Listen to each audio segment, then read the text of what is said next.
So welcome everybody to another Nova Scribes. It's nice to see you all tonight. Tonight we are talking about system mapping for visual practitioners. So just to set the tone a little bit, let me show you what we're all getting into. So just quickly, a little bit about me. My name is Brian Tarallo. I'm that guy. My company is Lizard Brain. I am a certified professional facilitator through the IAF, the International Association of Facilitators, and I'm a certified virtual facilitator. I've also got a book out there. It's called Surviving the Horror of Online Meetings. Happy to drop the link to that into chat. Maybe one of my friends can help me out with that. It became an Amazon #1 bestseller. Yay! I think it's just a sign of our times. And then, by the way, Nova Scribes. This is your first Nova Scribes. Welcome. We organize using Meetup. And so it's free to join. Like I said, it's a free and open forum for visual practitioners. Anybody can become a Nova Scribes member, and we're up to more than 1,000 people so far. If you have something that you would like to get out there to the community, a program, a training that you'd like to demo, Nova Scribes is a great way to do that. You can just get it out there and put it out there in front of some friendly people. Okay. We have graphic jams. We've got social events. And it's just another way of connecting with the visual practice. So for tonight, let me show you what we're going to be doing. Trent, what do you think of this? This should look familiar. So let me walk through exactly what we're doing tonight. So tonight we're meeting around systems mapping. So our outcome for tonight is to explore system mapping and actually to practice a method, practice mapping a complex system as a group. So we'll be doing that together. Couple of ground rules. So again, unmute to show that you want to speak. Use chat liberally. I'll be keeping my eye on both of those. Please ask questions and also please share your knowledge. Okay. Couple of the roles of the folks that are in the room. So your job as participants is to please ask questions, share your knowledge, and to try this out. Okay. Try this particular method for system mapping. There are, I think, as many methods for mapping systems as there are systems. This just happens to be one of them. My job is to answer any questions that you have and to guide the discussion. Okay. Also, so our agenda tonight, we're going to do three things. First, we're going to practice using Mural. Second, I'm going to walk you through a case study for systems mapping. Third, I'm going to explain the method for using it, and then we'll actually jump into some practice, and that'll be it. Okay. So are there any questions, comments, or requests before we just go ahead and jump into the Mural practice? And again, you can use chat, you can go off mute. Any questions, comments before we actually just hit this thing? So Sean says, I'm tech curious. Brian, how do you put yourself on the screen behind you? I will drop the instructions on how to do the weatherman effect into chat, but that is outside the scope of this particular one. I will drop that in though, okay? Any other questions or comments on this before we move on?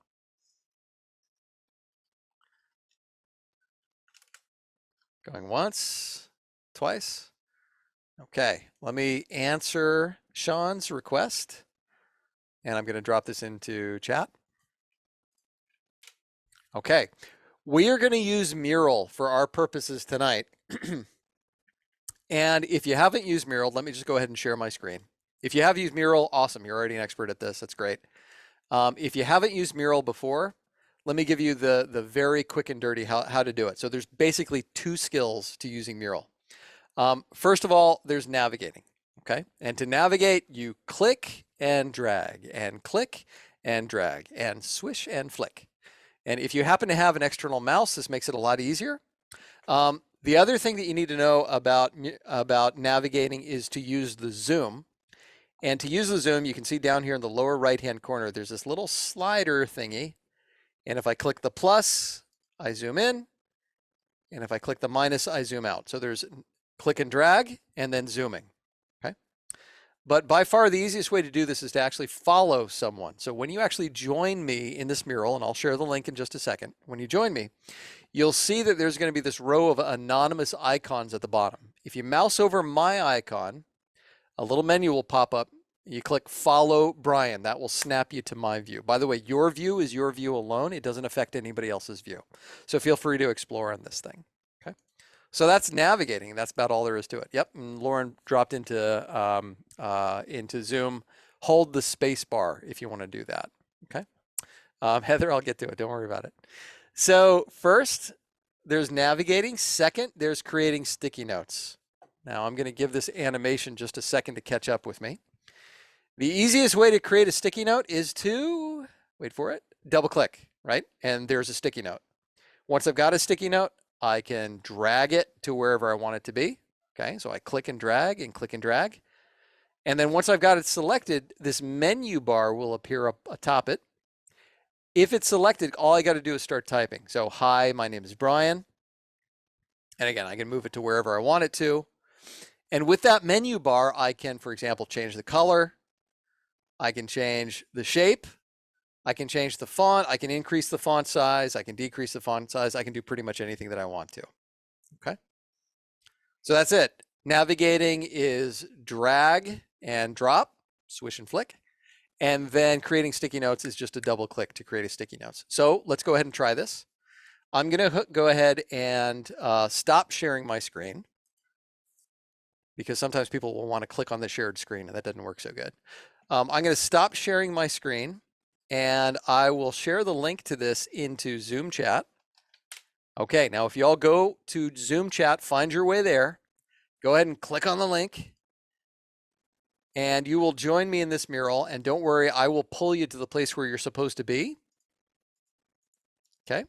And your job, once you're in this place, is to create a sticky note with your name on it. Okay.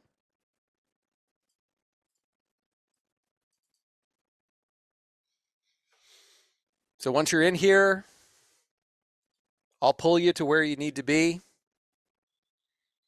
And just double click anywhere to create a sticky note with your name on it. Okay. Now, if you're not able to join us in Mural, like Sarah, if you're in the car, it's perfectly okay. You can continue to watch just via my webcam. Okay. So let me then, that's very pretty, Tiff. We're going to go ahead and move on though.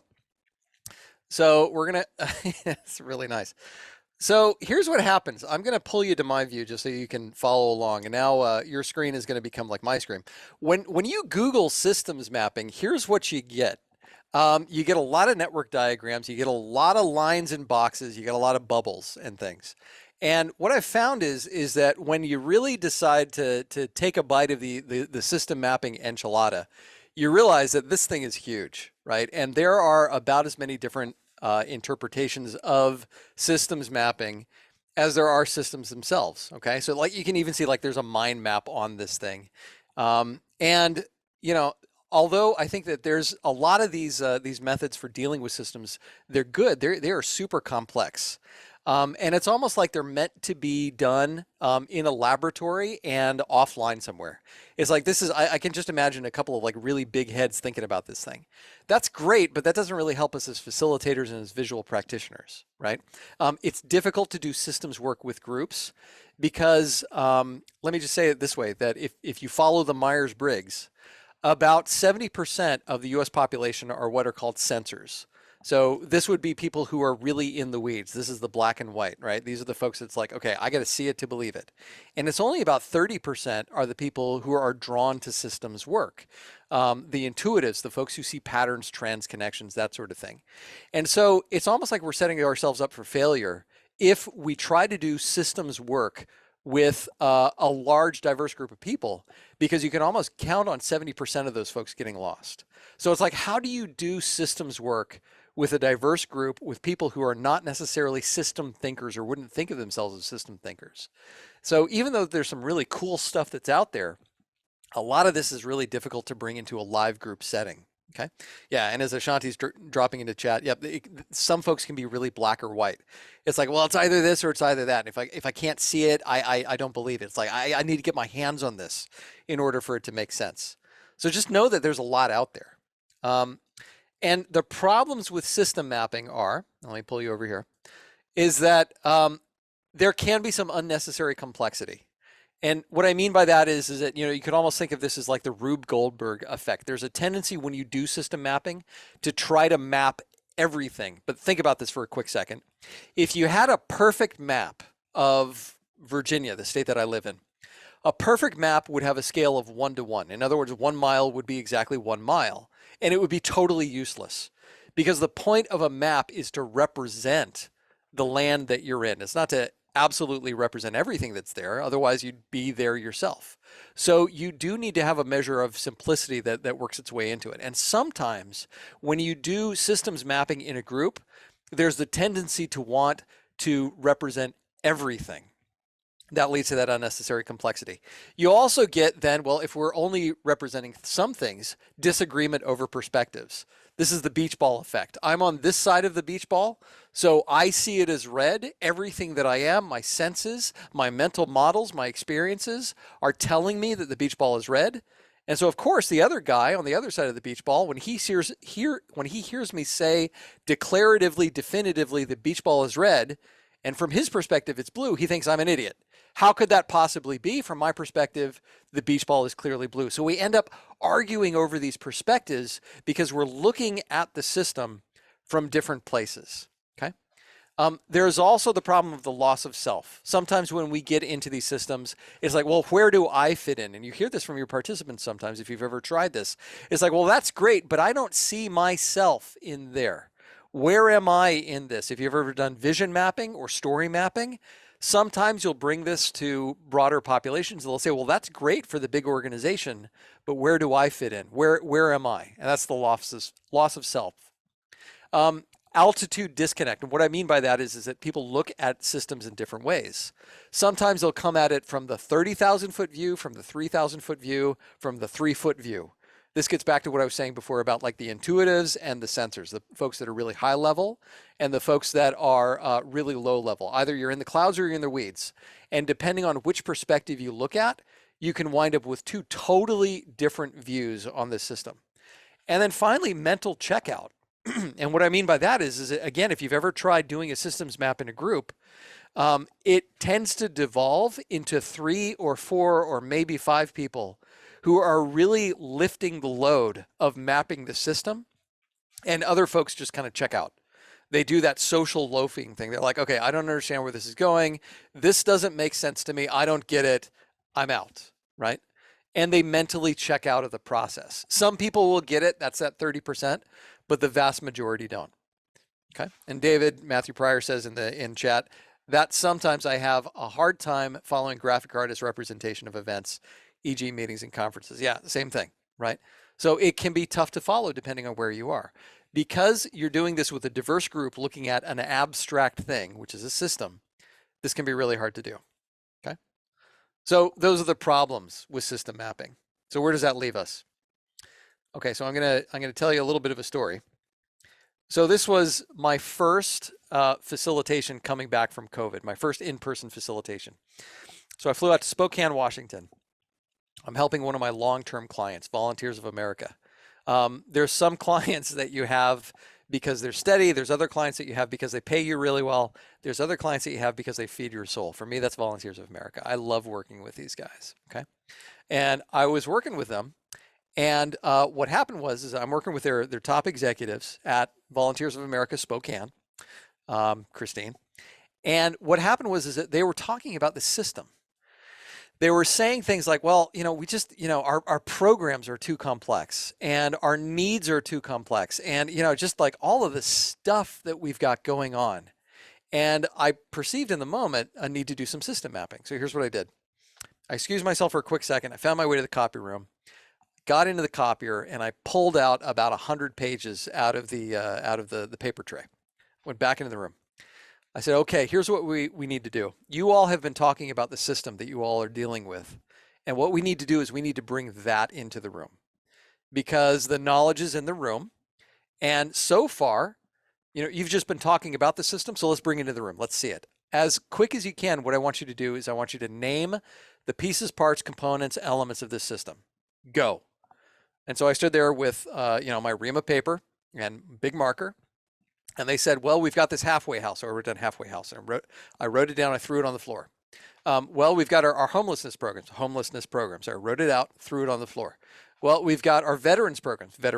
Wrote it out, threw it on the floor. And I kept doing this as fast as they could name these different pieces and parts of the programs. I didn't even have to ask them to do this. But at some point, 2 people stood up and, it was just, back to the Myers-Briggs, these were clearly like Myers-Briggs J people. They couldn't stand the disorder, right? They're looking at like this mass that was piling up. They're like, okay, we got to make sense of this. And on their own, they came up with the categories and the framework and the layout that you see here. And they organized it by themselves. And so once we actually had it, and I kept pulling on them, I said, what else? What else? What else? And once we had all of these different data points represented, I invited them to stand up and walk through it. And I said, okay, so what do you all notice? They said, well, it's really complex what we've got. I said, okay, what else? They said, well, this thing that's over here, this should probably be over here. And I said, well, okay, well, what would that mean if that thing that was there was over here? And they processed it a little bit. They talked about, well, maybe this program that this one person has, this should really belong to this other portfolio that's over there. And so they ended up doing an ad hoc org change that just unfolded organically on its own, right in the middle of the room there. And so what that did is that it actually brought the system into the room such that it was something concrete, tangible, so that people could get their hands around it and actually work with it rather than feeling done to by it. If you notice that your group is saying, well, this is just too complex, this complexity that is just too much, bring that complexity into the room. And again, I think one of the best ways you can do that is with a system map. So let's look at how to do that. So if you're still with me, I'm going to show you an example from 1957. Now, to me, this is about as perfect as a system map as it gets. So what you're looking at here this is Disney, Walt Disney Productions. From 1957, this was all parts of Disney. Now take a look at what's in here. So right there in the center, that is their core business. You've got the creative talent of studio, the theatrical films. For Disney, it's all about the films. And then if you look at the other nodes, you've got, well, there's 16mm films. If you grew up the same time that I did, you probably saw these in class, Donald Duck and Mathmagic Land, right? These are the things that they'd actually push out to, to elementary schools and so forth. You've got TV, so we're talking about like the Wonderful World of Disney, not to mention commercials, business films. You've also got merchandise licensing. This is Donald Duck showing up on a can of orange juice. And then there's also Disneyland, which, by the way, was a new thing back then. Publications, magazines, comic strips, and then music. And what you can see here is how the different pieces and parts of the Disney system feed back and forth to each other. So you have the introduction of the character of Tinkerbell with the movie Peter Pan, right? And then all of a sudden you see Tinkerbell showing up in TV with the Wonderful World of Disney. So the logo shows up and bang, there's Tinkerbell showing up. You see how the music informs the TV, how the TV informs merchandising, how the merchandising informs Disney, and how they support each other. So you have the simple nodes of the system, these different elements that are there, and then how they support each other back and forth. Okay. And again, I think that this is about as perfect of an example as you can get of a systems map. So how do you get to this place? By the way, just a few best practices before we dive into it. Let me pull you over to this part. Here we are. So if you're designing a good system map, it's going to fit into these 4 criteria. First of all, it's going to use the knowledge that's in the group. And what I mean by that is that it's not you necessarily designing the thing, but you are acting on behalf of the people who are in the room, and they are laying out what this thing is. Second, that it's iterative. These things should be living documents. As often as you use it, it should change, just as it's informed by the perspectives of the people that are looking at it. It should have just enough content. Remember that problem of a 1 mile equals 1 mile. If you had a giant map of Virginia, right, it would be perfect, but entirely useless. It has just enough content for what you need to see in order to get the message across. And then finally, that it's designed with a purpose. So the purpose of the Disney map was to show how their different assets informed and supported one another. That, for example, the comic books should be looking to the TV shows and the films to say, okay, what are some characters that we can start to introduce that's there? Laura, okay, I love that you shared that. This is one of my favorite quotes. I'm going to read it. Perfection is finally attained, not when there is nothing Perfection is finally attained not when there is no longer anything to add, but when there is no longer anything to take away. When a body has been stripped down to its nakedness, Antoine de Saint-Exupéry, what he was saying is that unlike, I would say, the discipline of engineering, which is we're going to load this up with as many features as we possibly can, the idea here is we strip it down to its core element. How do we get this to be as core and as essential as we possibly can? By the way, that's a philosophy that Apple follows pretty closely. Okay. And again, that it's designed with a purpose. Okay. All right, let's talk about how to do this then. So shifting gears, there are just a few steps in order to make this work. And by the way, you will all have copies of this. I'm going to share this in Zoom chat so that you've got it. I'm going to share with you the Disney map, and I'm going to share my participant handout that I use when I'm actually doing this with my clients.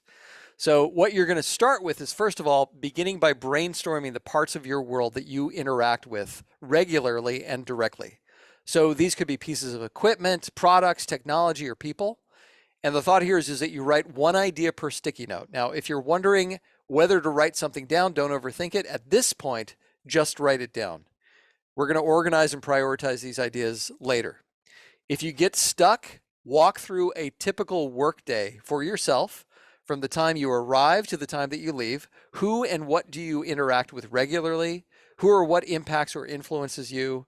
Who or what do you impact or influence, and what tools and technologies do you interact with throughout the day? Okay, so here's how we're going to do this. We're going to do this one step at a time. So I'm going to introduce a step like this, and then what I'm going to have you do is to go into breakouts. If you can see down here, I've carved out 6 breakout groups. And what I would like you to do is, amongst you, I would like you to pick one of your worlds. So again, I'm going to put you into breakouts, 6 breakout groups. Somebody is going to say, okay, I have a world that I would like to map as a system. And then the rest of you are going to help them out. So begin by labeling the parts of their world. Okay. So I'm going to go ahead and set up the breakouts. Are there any questions while I'm setting that up? Are there any questions before I create those breakout groups? David, what have you got? How long will we have? Perfect question. So this is going to be short. This is just going to be about 10 minutes to come up with as many different parts of the system as you can. Okay. And then Henry, did you have a question? No. Okay, just making sure. So again, you're going to be sucked away into 6 different breakout groups, 10 minutes. Find your way to the space on the board that corresponds with your group. Pick one person to talk about their system. The rest of you help capture those ideas. Okay. If you need any help, you can ask the host for help at the bottom of your screen. Heather, did you have a question? Yes. Are we just doing step 1 at this point? You're just doing step 1 at this point. Then I'll bring you back. We'll do step 2. Super. Thanks. All right. Anything else? Okay. 10 minutes starts now. See you soon. Okay. So with step 1, this is the one where you really want to delineate for your participants the difference between a function and a component of the system. Those are 2 separate things, right? This is the part with step 1 where it's like, we're just going to lay out the pieces and parts. I like to say these are the people, places, and things, right? The nouns of this system. It's when we start doing the connections, that's where we'll see the functions, the verbs that exist later. So again, the sticky notes, these are our nouns, and then the arrows in between them, those are going to be our verbs. Okay. All right. So before I show you step 2, questions, comments, feedback, how did that go? Step 1. What would you say? You can go ahead and go off mute. Tiffany, what do you got? It good. I felt like I was just spitting out a bunch of things, but I think that's nature of the beast. Yeah. It's entirely the point, right? Like the more that you're just spitting stuff out, the better. By the way, I'm muting everybody just in case. David, what do you got? Yeah, I'm just wondering why why I became the noun project. It's like a static. You're basically saying you want to name a static system that's not moving or connected at all. You just want to identify things that are static right now. There's going to be some dynamicism that's involved in with the functions Later. that are there. Right, exactly. But it's like those elements, those hardcore elements. Like for example, Right. let's look at the Disney example. The studio's not moving, right? TV's not moving. Right. Those are parts of their core business. So if you can identify those nodes, right, the rest of it fills itself in. Got it. Yep. Questions, comments, feedback? How did that go? Seeing a couple things in chat. Yeah, Ashanti said it was really good. Just get it out there. Nancy, what do you got? Well, did you tell us to focus on nouns before we started the activity? Not really. So that was not great instructions on my part. But you know, sometimes you can only give so many instructions, and it's easier just to like jump in and say, okay, let's tweak this a little bit now that you've got your hands on it, right? Makes perfect sense. Thank you. Yeah, sometimes you got to like jump into the pool to really learn how to swim. Kathy was talking about divergence. Angela said, at first I wasn't sure how to start as I approached the system from its different points of access. Okay.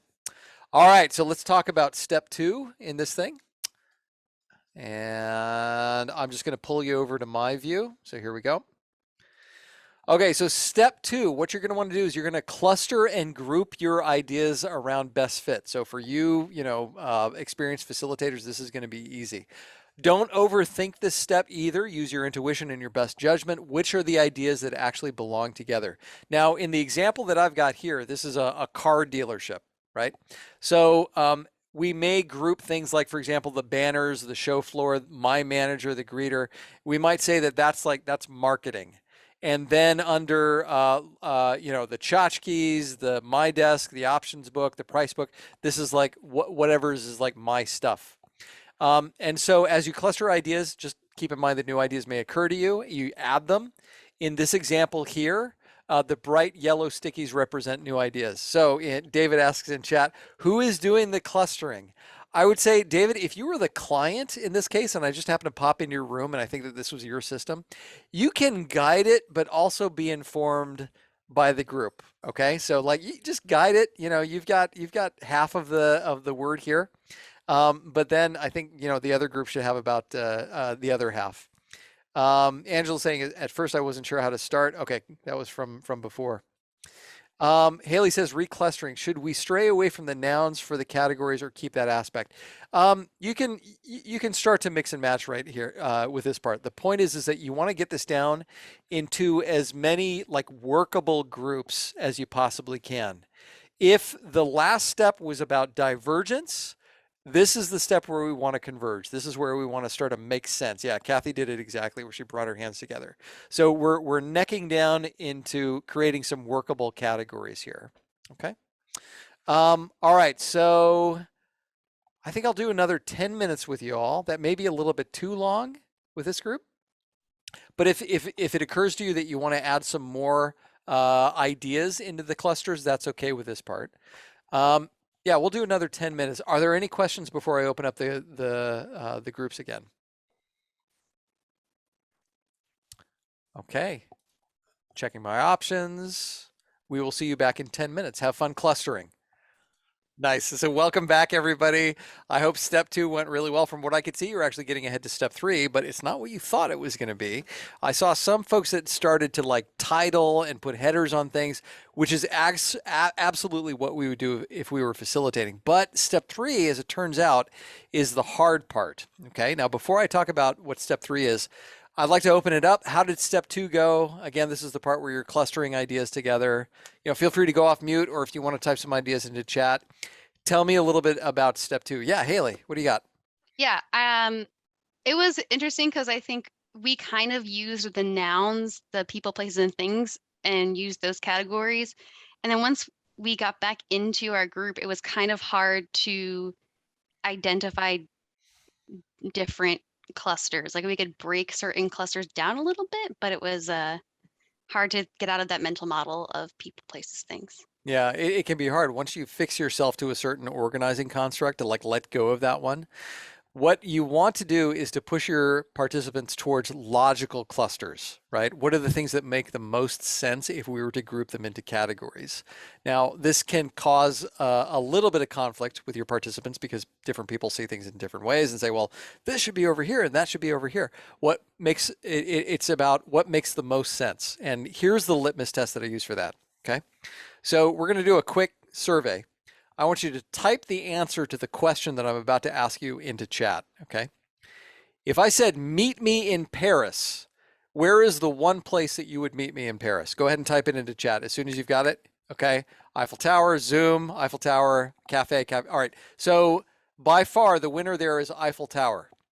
And the reason that I'm saying this is so somebody puts in the Apple Store and Musée yes. So those are very creative answers, but in this case, it's the most obvious answer is the correct one because that's the one that's going to resonate with the most people. And so if you've got somebody that's pushing against you and saying, well, isn't this a better fit? Yes, but what we really want is for this to resonate. And so let's go with the obvious answer when we're categorizing these things. Okay. So that's what you're asking folks to do when it comes to step 2. So with step 3, this is the really, really, really hard part. What you're going to want to do is to decide on the 8 to 12 biggest parts of this system. Now, this is the part where most of my participants will push back and say, but yeah, but these 17 things are really important. If you go back to that Disney example, there's really only about 7 or 8 things that are there. Because if you think about it, we're going to have to draw lines between each one of these 17 parts.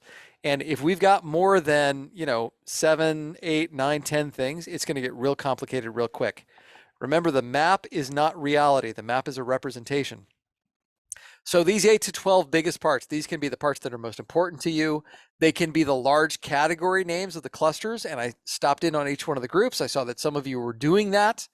Or they can be the parts of the system that you interact with most regularly. Now, the object here is to get the number of stickies down to a workable number. In the next step, again, we're going to be drawing some connections. So if we've got too many parts, there's going to be too many connections, and it's going to be like looking at a plate of spaghetti. It's going to be too much. This is the map, not the actual territory. Okay. What you can do with the stickies that you don't want to use is just slide them over to the side, and don't worry, you're not throwing them out permanently. So again, this part, we're just necking down to the top 8 to 12 stickies that really represent the biggest parts of this system. Okay. Are there any questions before I put you back into breakouts? We're going to do another 10 minutes of this, necking down to those top 8 to 12 parts.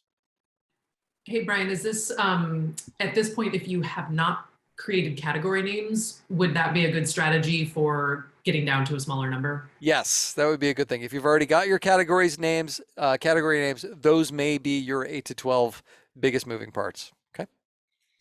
Angela? Brian, with the stickies, when you're saying moving them off to the side and they won't go anywhere, so there's no way anyone else can delete stickies in this case? In Mural, you can, and this is a little bit outside the bounds of like what we're talking about tonight, Okay. but like in the world of Mural, you can actually find out which stickies were deleted and restore them later. Okay. All right. Yep. Thank you. Any other questions? Okay, another 10 minutes. Neck down to those top 8 to 12 biggest parts of your system. I will see you in 10 minutes.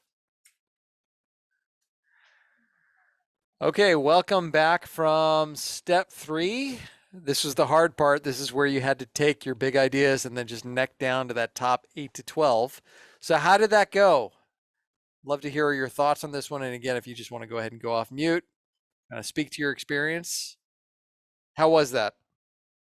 It was actually easier than I think for us than the first round. Just coming up with everything, it was kind of like a little bit harder, but once we clustered them, it was really easy to go, oh, that seems to be the high point. Yeah. If we did it right. So here's the thing. Different people will have different strengths throughout this entire process. There's some folks who are like, let's think about this. And what about that? And what about that? And they're just your idea people and they like to brainstorm. And then there's the other that like to, cluster those ideas, and then others that like to neck down. So I think it depends more on the temperament of the people that you've got. And by the way, Sarah, it's nice to see that you're in the Airstream and not in the car. I appreciate it. A little bit safer. I wasn't driving. Okay. I was just making sure. I was, you look like you're in the passenger seat. Nami. How'd it go? In our group, it was pretty easy to come up with the big categories, and then we spent most of the time discussing what to do with the outliers or the stranded cards, as we call them, that didn't seem to fit, easily, obviously, into one of the bigger categories. Yeah, there can be some orphans in this, and in that case, what you do is you just sort of leave them there, but maybe they're out on the periphery of things. They're not part of like the big muscle movements of this system, but they're still part of the system. Yeah. Anybody else? How did that go? Step 3. where you're necking down to like, what are the big 8, 9, 10, 11, 12 moving parts of the system? David. I'm having, and this may be revealed at the end of this webinar, but why are we doing this? Like, I understand we're doing a process and learning it. It's great. I'm going to have some revelatory things from this, I know. So there is a mystery that's evolving from this, but there's also a front page if I'm doing it with a group, you know, saying, why are we doing this? Yeah. Like, why? So like the 5 whys why, right? Like if we're gonna go way down to the depth of it. Okay. Right. So I let me just speak for myself, and then I'd like to open it up to others. But I find when you do this activity with participants, what you find is that all of a sudden the complexity becomes really simple.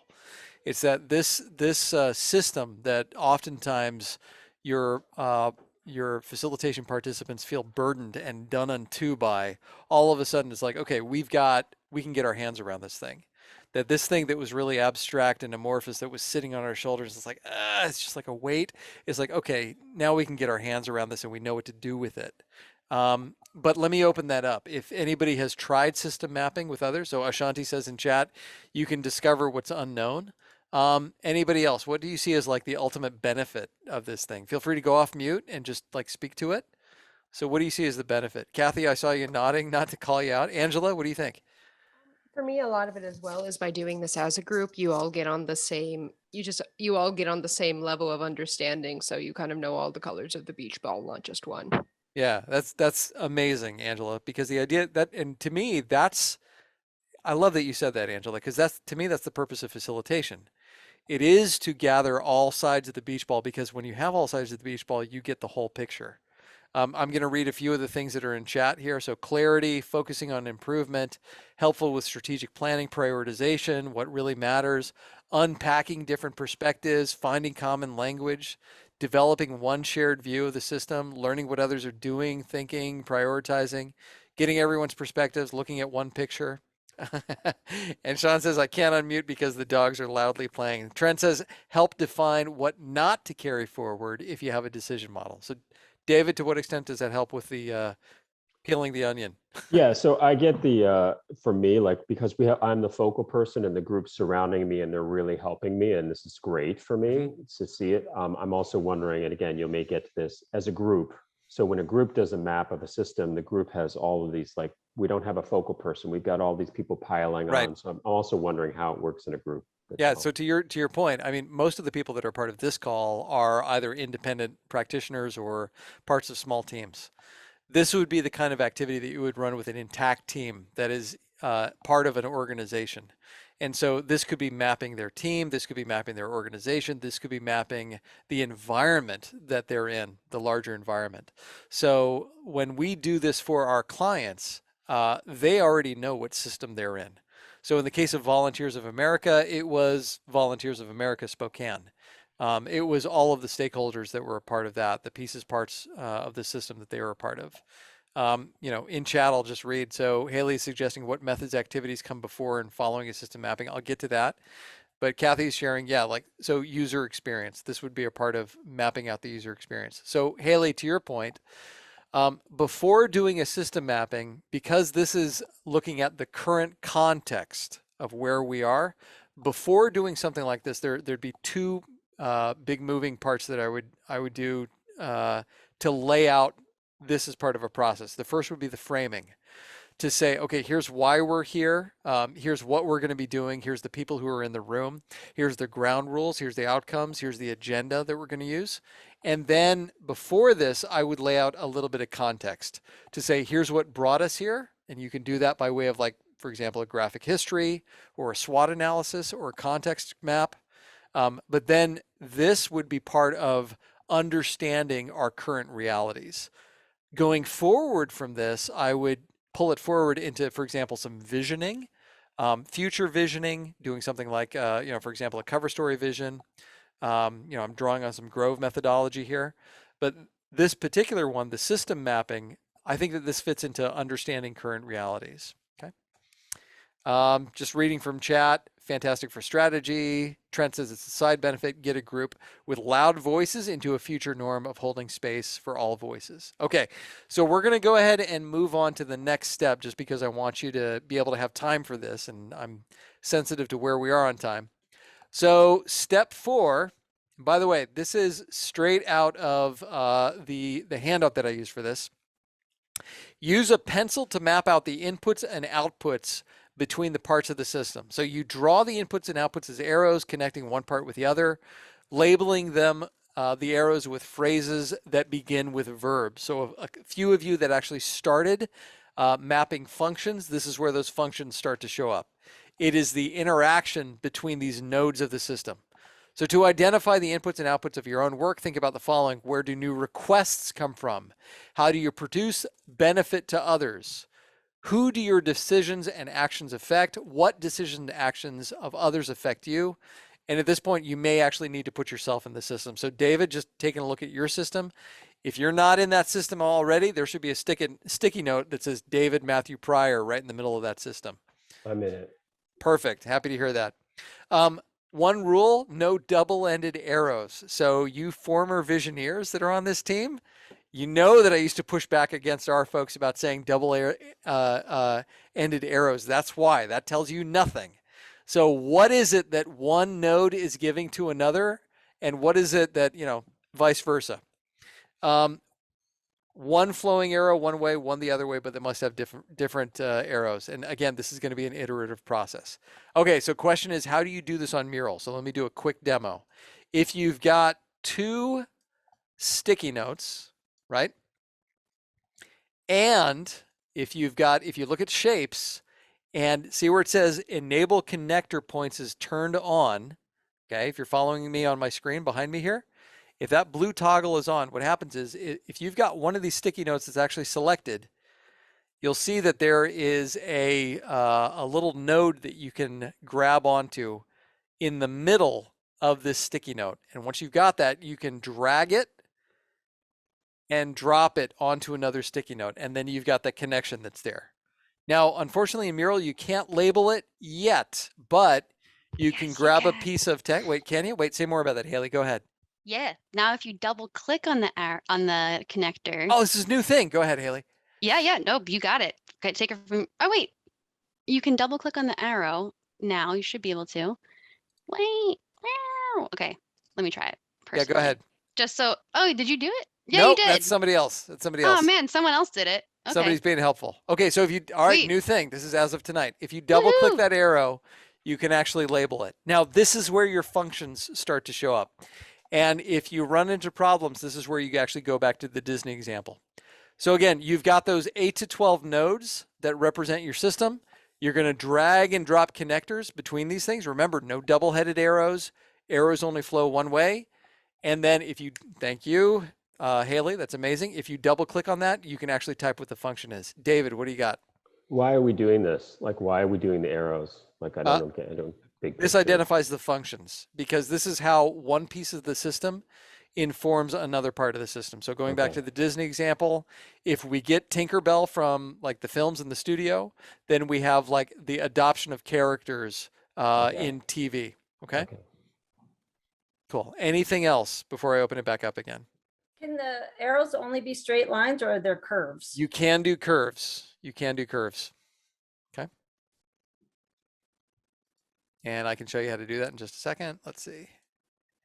So if I were to do it this way, all right, if you were to, let's see, I think it's this one, switch type. So when the arrow is selected, if you take a look at my screen right here, when the arrow is selected, a menu bar will appear above it. The second from the right icon will allow you to switch the type between a straight arrow, a curved arrow, or an angular arrow. Okay. Any other questions before I put you back into breakouts? I have a quick one. Please, Tiffany. So if 2 different groups, like in this example, set constraints on another, do you have 2 arrows that merge into one or 2 arrows going to the to be constrained group? You know, I would say let's go back to the Eiffel Tower on that one. Whatever makes the most sense in order to represent this. Remember, the map is not reality, it's a representation. So whatever makes the most sense for you. Okay. Nice. Thank you. Sure. Angela, question? Yeah, just quick. Are we connecting them to the node? It's node to node. It's not like different. It's like cluster to cluster, not like individual pieces of the cluster Correct. to It's something node to else. node, right? Okay. All right. Cool. Anything else? Okay, we're going to open up the breakout groups again. You're going to have just another 10 minutes. Again, this is not enough time to do this all together. It's just to give you a taste. Henry, did you have a question? No, I'm good. You're just getting excited. Okay, well, we'll see you in 10 minutes. Have fun. Okay, welcome back, welcome back, welcome back. So with that last step, what we had you do was to take those nodes, those individual elements of the system, and then map them together. Now, I got the sense that this one was a lot tougher than the other ones. Coming up with verbs was hard. Room 5 rocks. I'd like to hear from you. So how did that go? So coming up with some of those like activity. And by the way, we did this rushed. If I was doing this with a group, I would allot at least a half a day in order to do this whole thing, especially with a group this size. This was some heavy work. Sarah, what do you got? It was interesting discussing which way the arrows went. Yeah. So it's like, is it an input or an output? And what is that input and output? So it took a little bit to kind of figure out which way the arrow was going. And then we had some that never really got, well, I guess we eventually connected everything, but there were some that seemed sort of like outliers for a while, but it all clicked into shape. Yeah, this is one where more than a lot of other modalities, you just have to set it up and then get out of the way, right? The more you try to facilitate and control this, the worse it's going to go. You really need to draw on the knowledge that's in the room. Now I'm dropping into chat a couple of examples. One of them is that Disney example of their system map that they did. And then the other thing that I'm dropping in is actually a Word document that describes the process that I've got lined out right behind me. When your group has questions, just point them right back to that Disney example to say, all right, how did they deal with it? Well, is it an input or an output? And say, well, take a look at Disney. How might they have taken a look at this? Okay. All right. Others, how did step 4 go when you were connecting arrows? Yeah, Kathy, what do you got? Actually, to jump away from the comment, you led me to an interesting question. What if your group gets stuck? I mean, we chose a very light topic. It was easy for us to not get hung up because we weren't super connected to the system or having trouble talking past each other. When people get stuck, what are some of the facilitation prompts you found to be helpful? Well, like I said, I like to put them back to the Disney example. I like to push them in the direction of simplicity to say, this is a map. This is not a perfect representation of the thing, and just to say, well, what makes the most sense if you were trying to represent this to other people? Okay. All right. I'm not going to go through step 5. We're not going to do that one in breakouts, but I do want to talk through it. Before I do, Angela, what have you got? Question with all of this information that's been put out here, is there a way to how do you then capture it? Can you take the information from the sticky notes? Like where do you export this to? Yeah. So if I was doing this in Mural, this is a little known aspect of Mural, but what you can do is you can actually download this entire thing as a PDF. Okay. Now that's not entirely helpful because that'll give you a PDF that is this big, right? And really difficult to manage. If you're halfway decent at Adobe Illustrator, what you can do is then take that PDF, drop it into Adobe Illustrator, and you can actually define different artboards across the canvas, and those artboards will become individual pages within a PDF. Okay. That was a little bit high level. If you didn't understand what I said, that's okay. I'll drop a link on how to do that into chat. Okay. But the individual sticky notes, is there anything you can do for that? You can. There's a few things that you can do with the sticky notes. Personally, I like to leave them as they are. By the way, Haley's dropping in another link of what you can do. Rachel says is that if you've got these things as areas, you can export them as unique areas. That's another way of doing that artboard thing that I was talking about. So if you take a look in chat and save that chat, because Rachel and Haley have both got some good options for that. I actually prefer not to translate this into text, because oftentimes what will happen is that there will be a cognitive disconnect between the work that the group did. Like if I see this, that's my mental model of that thing. If you turn around and you turn that into text, it's almost like, wait, was that what we talked about? So I prefer just to take screen grabs of what we've got here and then work that into, if I'm doing a Word document, drop it into the Word document or whatever else that's there. Okay. If we're talking about report outs. Okay. If there's no other questions, let me show you what the next step is. And again, with this, I'll just speak to it. So let me pull you over to my view. Once you've got your system mapped, which is to say you've got your major elements, and then you've got the connections, the functions between this thing, this is an opportunity to do some system improvement.